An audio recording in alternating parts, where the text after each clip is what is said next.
জাদু, দুই ভাগ হয়ে গেল। কামিল মুশরিকে বলে এটা একটা চলমান জাদু।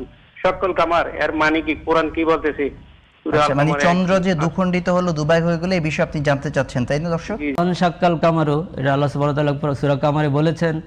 তো এটি একটা ঘটনার প্রেক্ষিতে নাজিল হয়েছে যে আল্লাহ সুবহানাহু, আপনারা জানেন যে মক্কার লোকেরা রাসূল সাল্লাল্লাহু আলাইহি ওয়াসাল্লাম যখন নবুয়ত নিয়ে এসেছেন, নবুয়ত দাবি করেছেন, তখন তারা তার কাছে বিভিন্ন ধরনের অজুহাত পেশ করেছে, বিভিন্ন দাবি করেছে।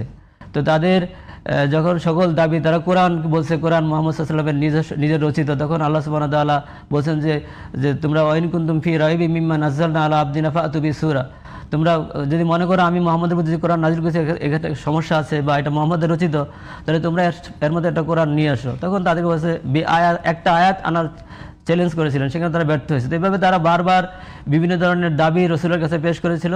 যেহেতু তারা যৌক্তিকভাবে রসুলের সাথে পারছিল না, তখন তারা অযৌক্তিকভাবে বিভিন্ন দাবি পেশ করেছে। তো তাদের একটা দাবি এই ধরনের ছিল যে তারা বলছিল যে আপনি যদি চন্দ্রকে দ্বিখণ্ডিত করে দেখাতে পারেন তাহলে আমরা ইসলাম গ্রহণ করব।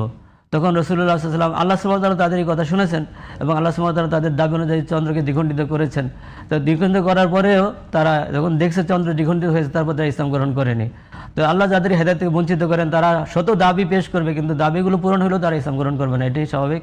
এবং এই আয়াত থেকে এই শিক্ষা আমরা লাভ করতে পারি। জি স্যার, ধন্যবাদ। আমরা বাকি আলোচনায়